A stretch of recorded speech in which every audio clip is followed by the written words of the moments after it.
Kemarin kita sudah bahas mengenai hal yang membuat hidup barokah. Yang pertama adalah takwa alias taat sama Allah Subhanahu wa Ta'ala. Kalau orang itu hidupnya taat sama Allah, maka Allah akan memberikan jalan keluar dari setiap permasalahan yang ada. Lalu di pengajian sekarang sedikit melanjutkan bahwa pentingnya taat sama Allah. Suatu saat junjungan kita Nabi Muhammad SAW membacakan sebuah ayat, wa yarzuquhu min haitsu la yahtasib. Allah akan memberikan rezeki dari arah atau dari jalan yang tidak pernah diduga. Orang kalau hidupnya itu manut sama Allah, maka akan diberikan rezeki dari jalan yang tidak diduga. Kok bisa gitu? Misal nikah, orang nikah, tugas seorang nikah, cipta hati dari ibadah depan nikah. Gusti Pengiran kebulan besar panjang mengenai kapan orang nikah alami, maka berjalan mesti paling berjalan. Makanya orang itu semakin taat sama Allah, maka bayarannya akan semakin banyak. Menanggapi ayat ini dalam kitab Al-Harakah Barokah dijelaskan, yakni al-barokah fi rizki. Orang itu kalau hidupnya taat, hidupnya taat manut alias ikut aturannya Allah, maka rizkinya akan diberikan menjadi rizki yang barokah. Rizki yang barokah itu bagaimana? Rizki yang cukup, ya. Buat haji cukup, buat umroh cukup, beli kabelnya cukup, beli rumah istrinya cukup. Makanya kadang-kadang bapak ibu kita dulu itu bukan orang yang uangnya banyak, ATM mereka punya. Mulai di PC ya teman baru bantah. Tapi itu beli sepeda cokok. Misalnya ini karena apa? Oh barokah aja.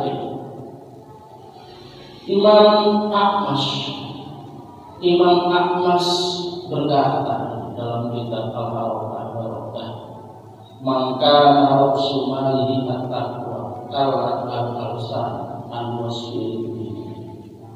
Orang itu kalau modal utamanya dalam kehidupannya itu takwa alias taat alias manut kepada Allah, maka lidahnya akan capek untuk ngitung baginya.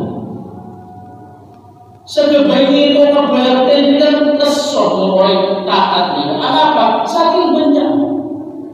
Terkadang orang yang mulai taat, dari kesebut kita. Lebih sedikit. Kenapa besar biasa?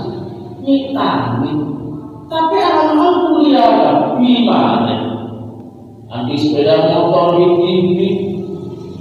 di nonton umroh, nonton haji bareng. Mulai bingung di kelakon tak sombong. Wah paling nanti tuyul. Lo begitu dia punya sesuatu yang besar dalam modal kehidupannya. Itu apa? Taat kepada Allah.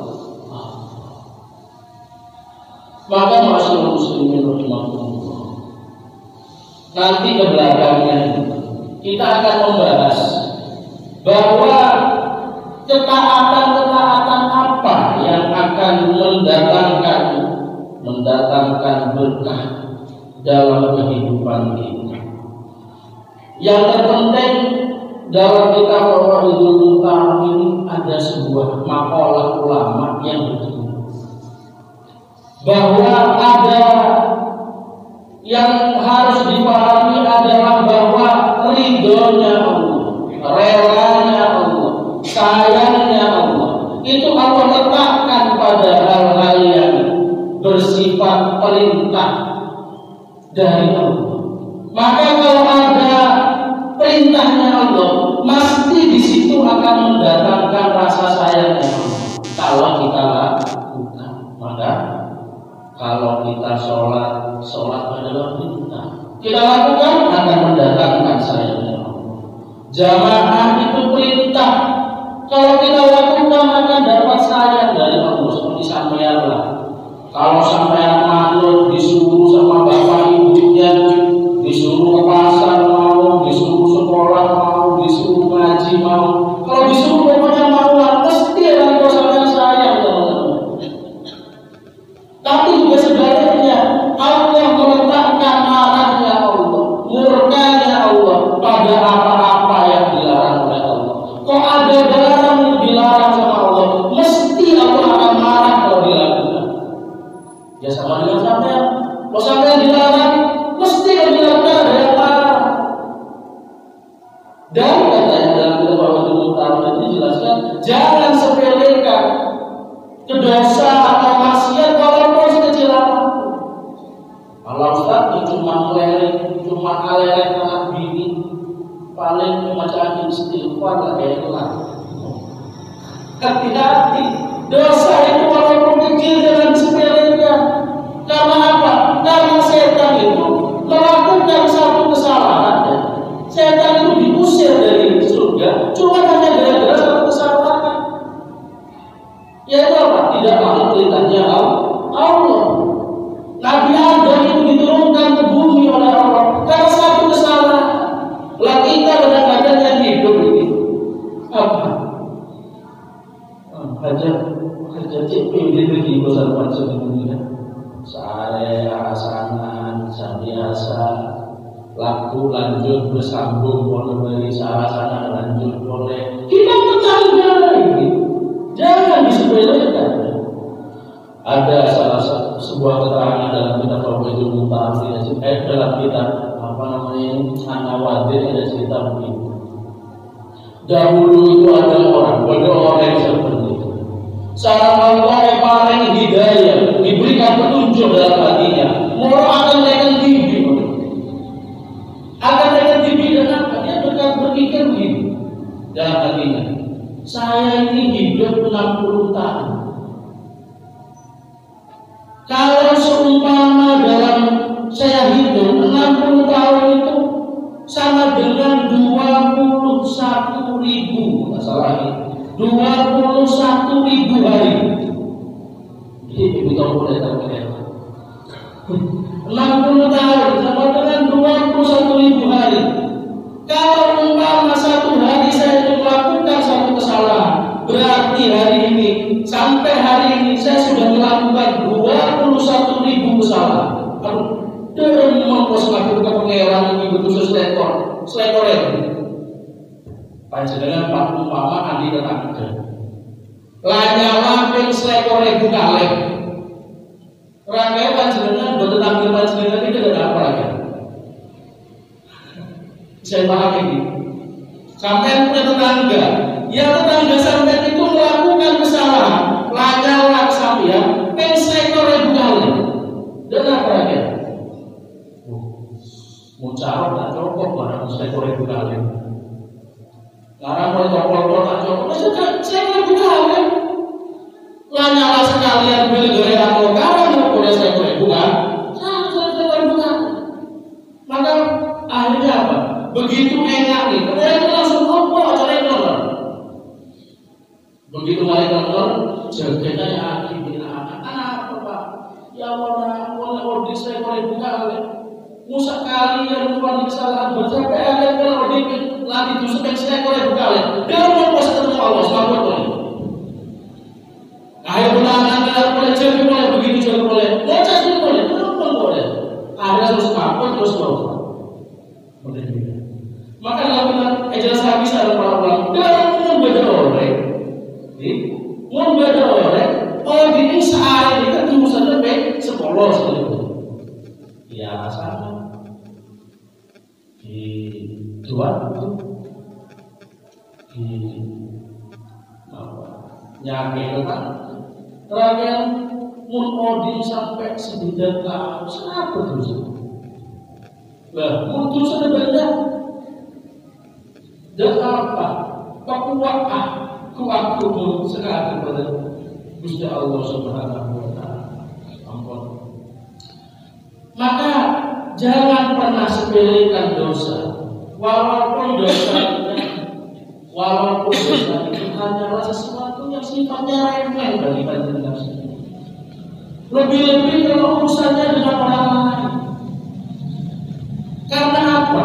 Karena dalam salah satu keterangan dalam kitab itu Imam Haris Al-Muhasibi ada guru sekali wa'lam ya akhi, ketahuilah wahai saudara-saudara, anna dzunuba turisul ghaflah, dosa itu akan menyebabkan seseorang lupa dari Allah.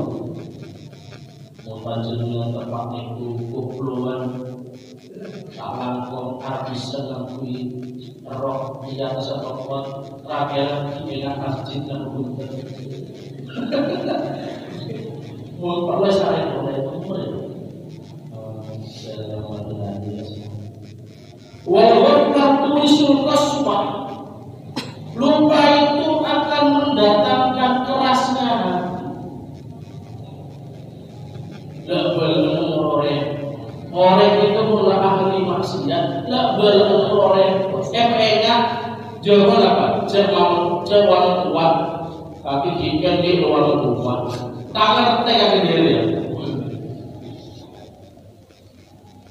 Terus walaupun waktu disuruh dibilang mengateh itu keras, kalau hatiku sudah keras, maka dia akan jauh dari Allah. Satu dosa mengakibatkan lupa pada Allah. Lupa pada Allah membuat hati menjadi keras, alias repot berbelernya. Hati yang keras akan jauh dari Allah. Maka ada satu cerita dalam kitab An-Nawawi. Karena kebagian itu sudah cerita bahwa dalam kitab An-Nawawi diceritakan Bukia Abu Yazid Al-Bastami. Imam Abu Yazid Al-Bastami ini pernah bercerita begini. Anahu abadallahu ta'ala sinina kasiratan falam yajidil ibadati ta'aman wala radzatan. Kata Imam Abu Yazid Al-Bastami, saya ini sudah beribadah bertahun-tahun, tapi selama saya beribadah bertahun-tahun ini, saya tidak bisa merasakan enaknya ibadah. Saya tidak bisa merasakan manisnya ibadah, tidak bisa merasakan nikmatnya ibadah selama bertahun-tahun ini. Sampai sini dulu. Panjenengan apa sah sedikit itu terpaksa nikmat. Kita semua terpaksa. Panjenengan malam itu terpaksa nikmat.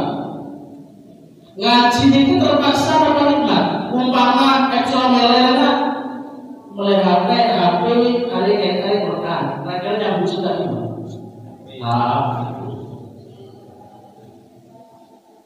Ibadahnya belum terasa, belum ada buah kenikmatan.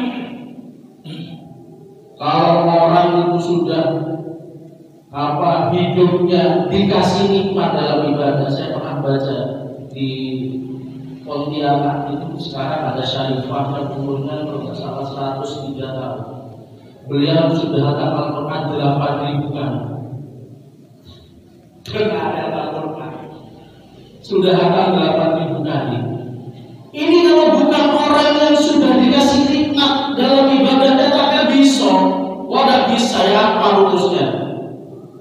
Jangan lagi Quran sepasaat sekali aja berdoa. Wes kembali ke cerita. Imam Abu Yazid Al-Bastami ini dahulu, saya ini ibadah selama bertahun-tahun, bertahan itu gak enak, tidak merasakan nikmat di hati. Akhirnya Imam Abu Yazid Al-Bastami ini acabis sowan ke ibunya. Wa qala laha ya ummah, alias matur sama ibu. Ini la ajidu lil ibadah wala lil ta'ah halawatan abadah. Bu, saya ini selama ibadah bertahun-tahun, selama saya ibadah bertahun-tahun, saya tidak pernah merasakan enak-enaknya ibadah. Hal tanawalti syai'an min at-ta'am al-haram haitsu kunta fi bad'ika tauhid al-rabb. Apakah panjenengan Imam Abu Yazid bertanya seperti itu? Apakah panjenengan waktu saya masih dalam kandungan itu pernah makan barang yang diharamkan oleh Allah? Atau ketika panjenengan menyusui saya pernah nggak sampai makan barang yang diharamkan oleh Allah?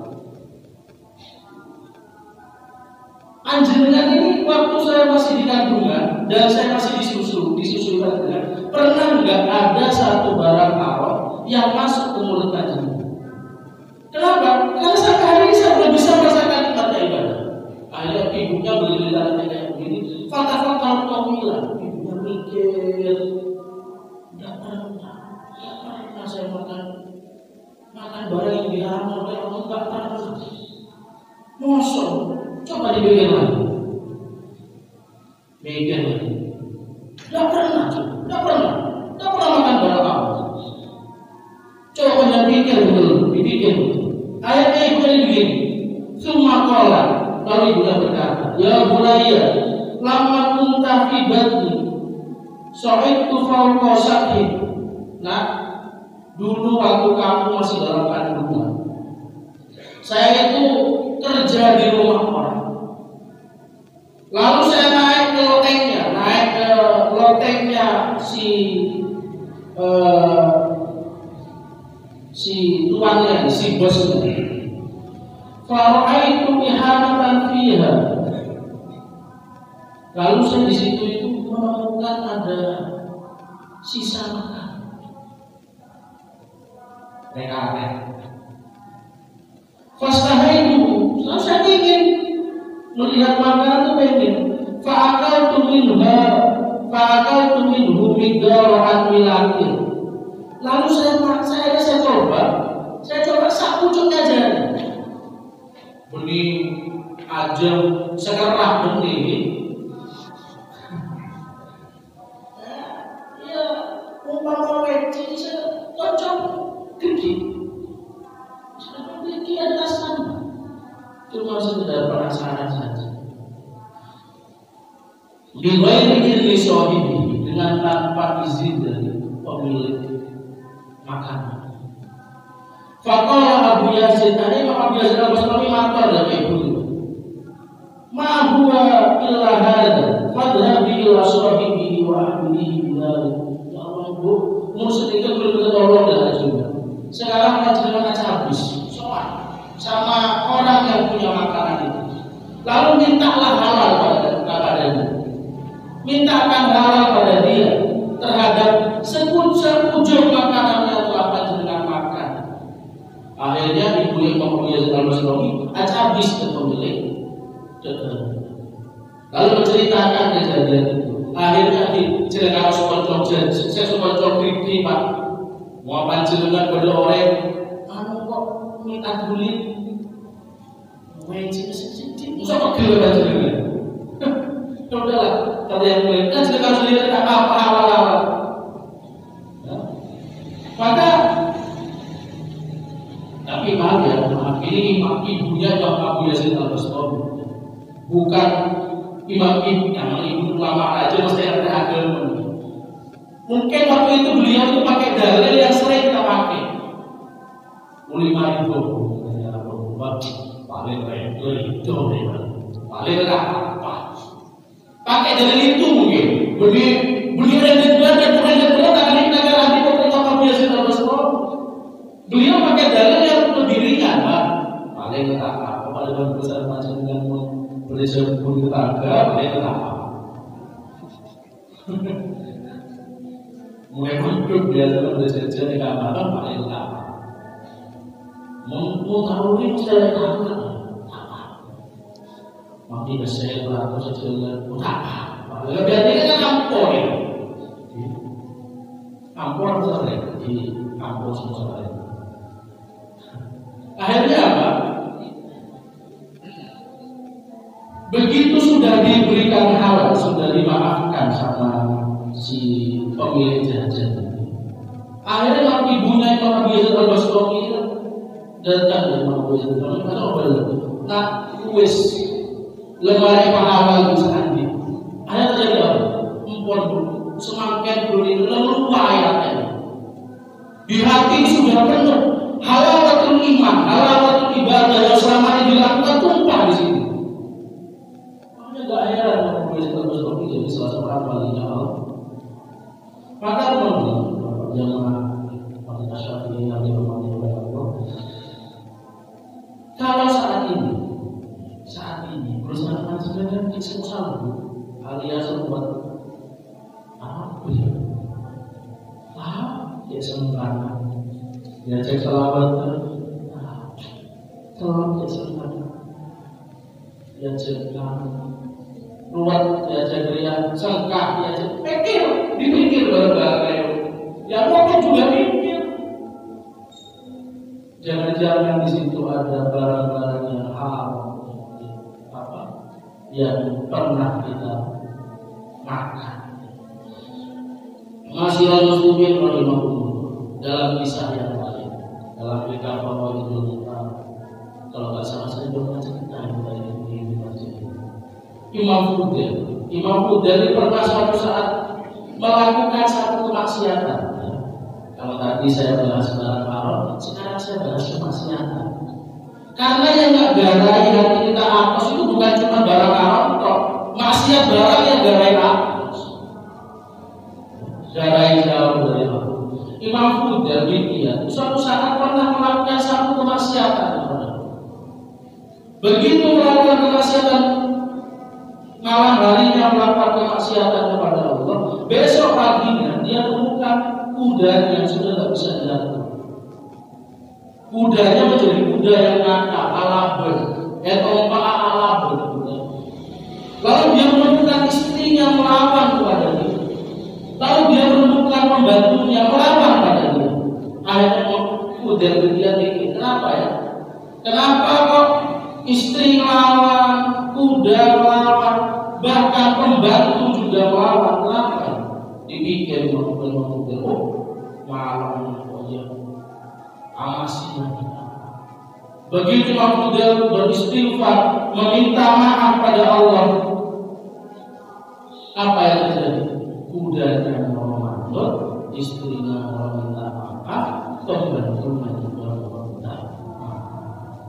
Bapak Ibu sekalian, dari dua cerita, ayo disimpulkan sendiri. Mungkin sekarang menjadi jelas kenapa istri kita susah dihubungi, kenapa anak kita celekotnya kalau udah ke masjid itu diseret, mau tadi itu diancam, awas, oh iya betul, full kekerasan. Kenapa? Dari perlu dipikir. Jangan-jangan ada kemaksiatan, jangan-jangan ada hal-hal yang haram yang tidak sengaja dilakukan. Syekh Imam Abdul Fattah mengatakan dalam kitabnya, orang itu kalau sudah berbiasa bermaksiat kepada Allah, maka orang itu akan mendapatkan beberapa dampak, beberapa hukuman. Yang pertama, dia itu akan terhalang dari ilmu dan harta yang bermanfaat. Saya ulangi, orang itu kalau ahli maksiat, dia itu akan terhalang dari kehidupannya, harta dan ilmu yang bermanfaat. Oh, kalau dua ini sudah kacau, Pak, yang lain jadi kacau. Anaknya bukannya nggak sekolah, berangkat sekolah. Anaknya di sekolah bukannya bolos, enggak bolos. Kalau perlu anaknya punya gelar. Tapi apa? Ilmu yang didapatkan itu adalah ilmu yang tidak bermanfaat. Sehingga apa? Perilakunya tidak bermanfaat, malah madoroti, malah berbahaya perilaku. Orang kalau ahli maksiat, hartanya, ilmunya jadi tidak bermanfaat. Kalau ilmu sama harta bermanfaat, sebenarnya bermanfaat, tes bermanfaat, kode bermanfaat. Terus juga orang Orang itu kalau ahli maksiat, kata Imam Abdullah Al-Fatah, maka perbuatannya akan menyimpang atau keluar dari aturan yang Allah. Orang ahli maksiat, omongannya nggak benar, perbuatannya tidak benar. Sebaliknya orang itu kalau hidupnya itu sesuai dengan aturannya Allah, omongannya jadi benar, perilakunya jadi benar. Sampai di sini, sampai koreksi bahasa. Bagaimana sendiri? Bagaimana anak? Kalau anak kita, mohon maaf, anak kita ini menyimpang saja, punya kebiasaan melakukan sesuatu yang dilarang Allah, jangan buru-buru ukur, jangan buru-buru marah. Sebelum itu harus dilakukan, dipikir dulu, diamalkan dulu. Jangan-jangan ada kesalahan yang pernah dilakukan. Saya pernah menemukan sebuah kejadian seperti ini. Mohon maaf tidak sebagai tadabbur, sebagai pemikiran saja. Semoga saya ceritakan ini niatannya benar dan tidak ada efek apa-apa. Semoga kita semua dijaga, semua teman kita dijaga. Saya pernah menemukan begini. Ada ketika saya masih muda, saya itu pernah dititipi salah seorang anak kiai. Salah seorang anak kiai. Yang anak kiai ini perilakunya menyimpang, perbuatannya menyimpang. Apa ya perbuatan apa ini? Dia ini dalam istilah kita sekarang kena penyakit namanya itu. Dia punya hobi mencuri. Akhirnya dari satu pondok diusir, dari pondok yang lain diusir, sampai akhirnya disowankan kiai saya, lalu dititipkan saya. Orang bulan anak ini. Begitu orang ke bulan, alhamdulillah kita oleh keluar, bulan ini kecokian. Begitu saya ini keluar ngurusi perkara yang lain di luar pondok, dan begitu kembali saya lihat saya sudah bobol 1 juta uang saku teman-teman yang saya pegang itu. Waduh, bulan tadi istiqoroh. Tadi kepel selain tarik dulu ini masih itu masih kecil, sangat biasa. Langsung main tangan, kokol, ayo ngaku aja. Akhirnya setelah dipaksa ditanyakan interogasinya, bukan orangnya, bukan, masya Allah, di lemari pulpen buahnya, pulpennya teman-teman yang diambil buahnya. Rokok lenceran yang diambil dari kantin buahnya, uang receh buahnya, sembarang barang-barang teman-teman yang hilang dari sini. Lalu mari kau kolej di belakang kau. Saya dipanggil sama dia saya. Lalu dia saya bilang begini, buat orang itu perlu mikir gimana ya? Orang itu jadi mati itu kadang-kadang bukan pilihannya dirinya sendiri, bukan pilihannya sendiri. Kalau orang suruh boleh milih, pasti nggak boleh jadi mati, mesti milih jadi kiai. Pikir loh, andainya kamu ditakdir oleh Allah, bukan karena kemauan kamu, tapi kamu jadi mati, bagaimana? Bagaimana kalau anakmu langsung nangis, cium sok lagi itu, cium. Sekolah lagi udah paham. Cari anak yang kamu pukul itu, minta maaf. Saya udah seorang dan mana yang sekejap ke saya dulu. Kenapa kok demikian? Karena saya garis bawahi dari perkataan kiai saya adalah orang itu kadang-kadang dia itu ditakdir melakukan sesuatu karena kesalahan orang tua. Hadirin. Karena kesalahan orang tua, buahnya jatuh pada anaknya. Kalau seperti ini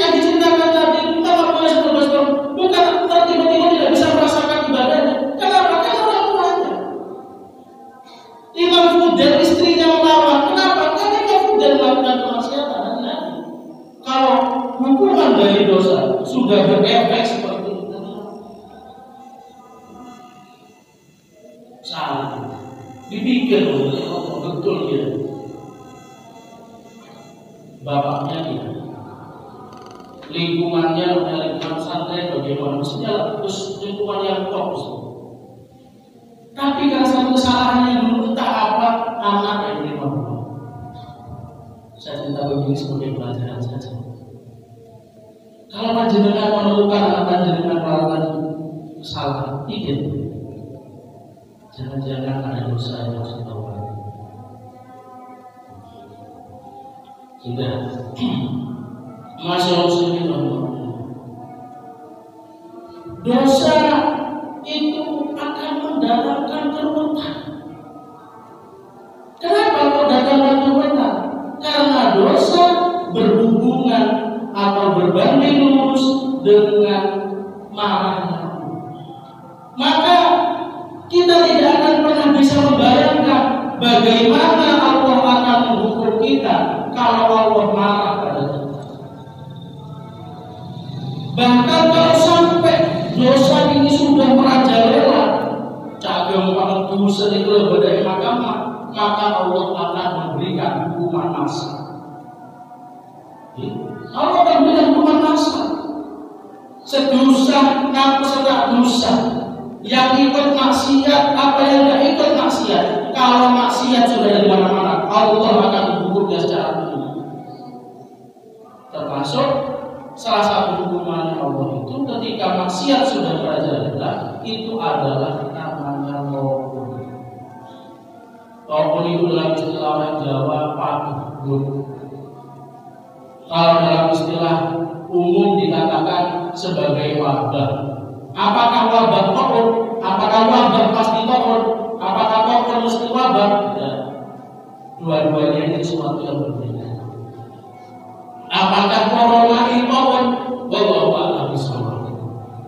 Yang jelas yang dikatakan tawon itu dalam kitab Badrul Ma'un dikatakan tawon adalah merupakan suatu wabah, suatu hukuman yang Allah berikan kepada manusia yang akan menyebabkan kematian yang banyak di mana-mana.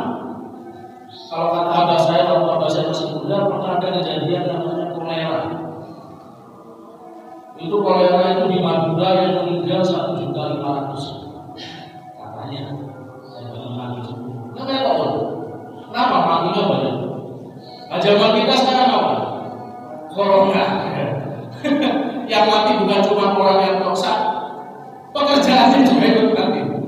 Yang biasa jual cilok paling jual emas istrinya, paling jual TV rumah itu. Gara-gara apa? Kalau ini hukuman yang Allah berikan ketika dosa sudah dimana-mana. Pernah diceritakan dalam kitab Badrul Ma'un, diceritakan di zaman Nabi Dawud alaihissalam. Itu pernah terjadi Bani Israil melakukan banyak kemaksiatan. Melarang gaya kelaku, melarang gaya kelaku, melarang gaya kelaku, melarang gaya kelaku. Akhirnya Allah Subhanahu wa taala memberikan wahyu kepada Nabi Dawud. Nabi Dawud, umatnya kamu sudah banyak melakukan kesalahan, maka harus dihukum agar mereka mau kembali lagi. Jika sedikit ini berusaha dengan orang yang sakit yang masalah itu, astagfirullahaladzim. Pasti kan tahu mereka itu memang berkali coba mereka sepeda yang lampu terus apa kembali sini kan. Maka kadang-kadang hukuman harus diberikan kenapa? Agar manusia kembali ingat pada Allah. Akhirnya Allah kasih pilihan pada Nabi Dawud. Duhai Nabi Dawud, panjenengan saya kasih 3 pilihan untuk hukuman umat kamu. Yang pertama, kelaparan. Yang kedua, penjajahan. Yang ketiga, tawon alias pagebluk selama 3 hari. Panjenengan pilih yang mana? Ayat Nabi Dawud atau sama Allah, kalau kelaparan jangan. Kenapa? Karena orang itu sudah lapar membuat seseorang.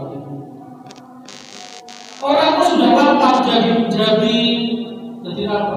Meroti ngamukan, gak sabar. Ini nanti kalau umat saya diuji dengan lapar, dengan kemarau yang berkepanjangan, dengan gagal panen dan sebagainya, mereka tidak akan sabar.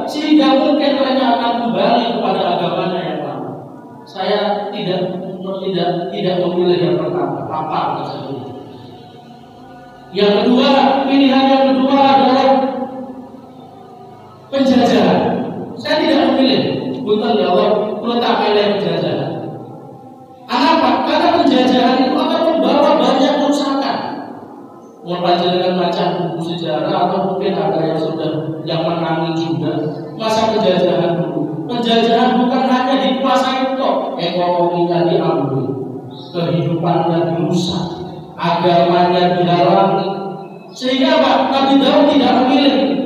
Nabi Daud akhirnya memilih, sudah ya Allah, saya milih tokun saja. Saya milih pagebluk selama 3 hari. Akhirnya apa? Tokun diturunkan oleh Allah. Wabah diturunkan. Mulai dari pagi sampai dulu yang mati sudah 75.000 orang. Maka Bapak Ibu sekalian, dalam kitab Berdoa ini dijelaskan bahwa tokun itu adalah merupakan salah satu bentuk kasih sayangnya Allah. Corona betul. Kalau mengutip bahasanya Taufik, corona ini sudah termasuk dalam golongan tokun. Kalau corona ini merupakan tokun, maka kita harus meyakini sebagai umatnya bahwa wabah yang Allah turunkan ini adalah merupakan salah satu bentuk kasih sayang Allah pada kita. Kasih sayang itu apa, Ustaz?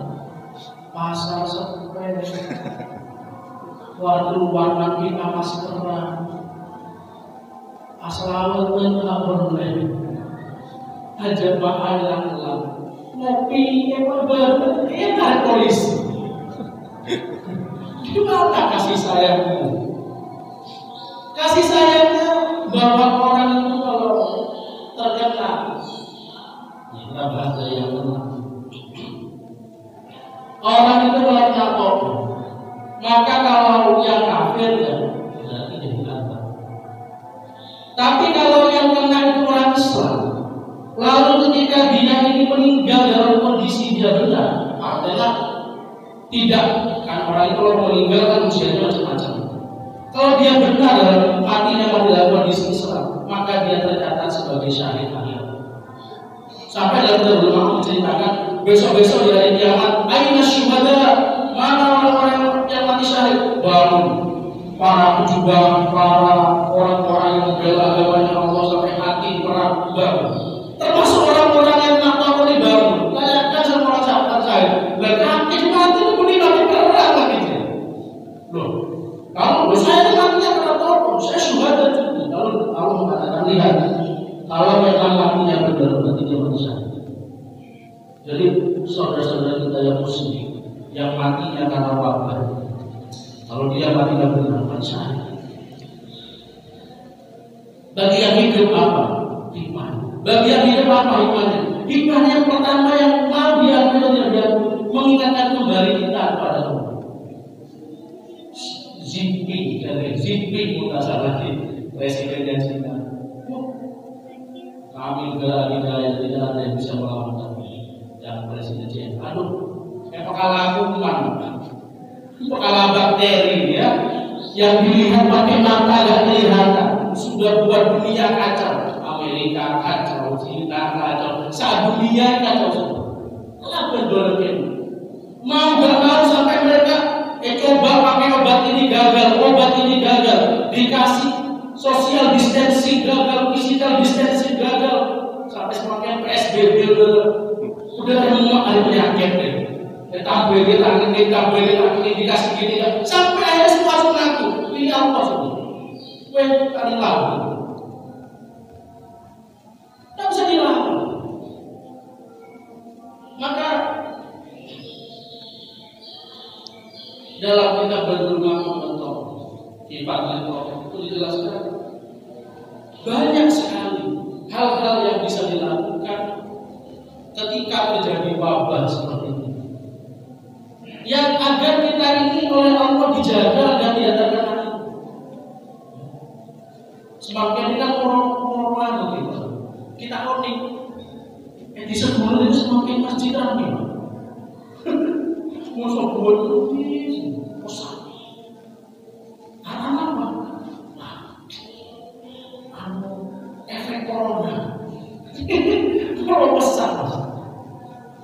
mare apa aja abur deh lagi muntas ini mare apa aja ketelihon satu segi-segi sebagian orang sedekah dan kurban mereka ini orang sedekah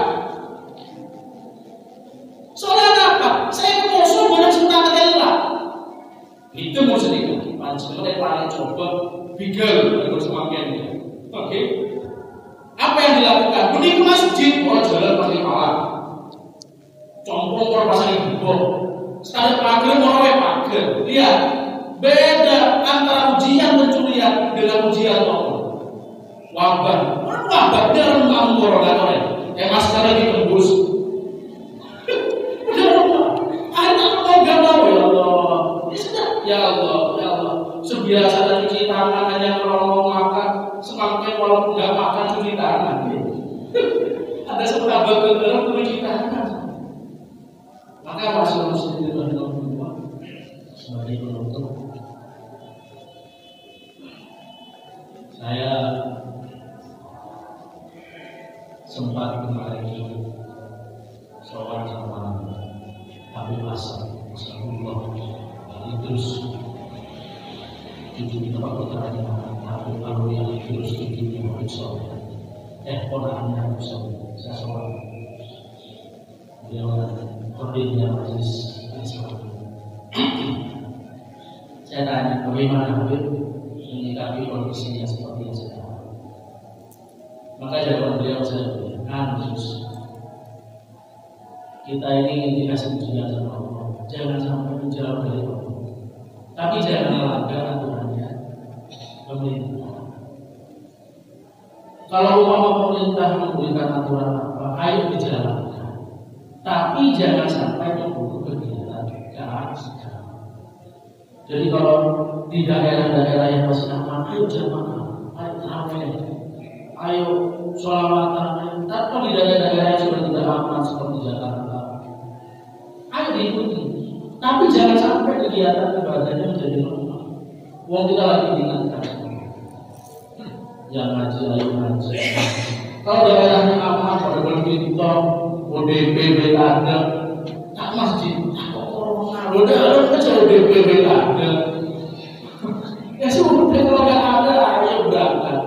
Udah waktunya. Kalau umpama sampai suatu saat, alhamdulillah kita dikasih ujian sama Allah, maka kita mati dalam kondisi menjalankan ibadah kepada Allah. Yang terpenting Bapak Ibu sekalian adalah yang masalah corona ini dihadapi dan juga sebenarnya dengan barokahnya Ramadan, karena dalam sejarah itu kalau datang bulan Ramadan maka tokoh itu pergi. Walaupun di sebagian kejadian Ramadan datang, tokohnya masih ada. Kayak sekarang di Indonesia kan sekitar pasangan selamat datang bulan Ramadan, selamat tinggal corona kan. Ternyata pasangan corona malah begini. Kayak kemarin kejadian di Sampurna, pabrik Sampurna yang ratusan pegawai itu ternyata. Itu bagaimana Ustaz? Dalam kitab saya lihat keterangan salah satu istimewanya bulan Ramadan itu tokoh diangkat sama tokohnya diangkat, wabahnya diangkat sama Allah. Tapi reka-reka ini kan dilanjut. Saya kadang pening nyambung. Bahkan tokoh di Damaskus di zaman Nabi itu 2 tahun. Sampai nyambung Ramadan berikut itu masih terjadi. Bukan tokohnya yang masih ada, bunyi unggelam saja. Makanya ayo sama-sama menjaga diri dan juga sama-sama minta kepada Allah agar ujian ini segera diangkat. Sehingga usaha masih dengan tak asma dan aku lagi pembalasan di sedikit-sedikit ini mau soal dalam itu kuat. Semoga dengan beberapa Ramadan mudah-mudahan atas kepada seperti pada hari ini semoga mengangkat segala kesulitan dari pemerintah dan kita. Semoga ujian ini akan semakin menguatkan kita, mengingatkan kita kepada Allah membawa kita kembali ke jalurnya. Dan juga semoga kita diberikan kesempatan oleh Allah untuk mengamalkan ilmu yang telah kita pelajari, sehingga kita tercatat sebagai orang-orang yang mendapatkan kemuliaan di sisi Allah Taala. Ini yang malam mengucapkan suatu al-Fatihah.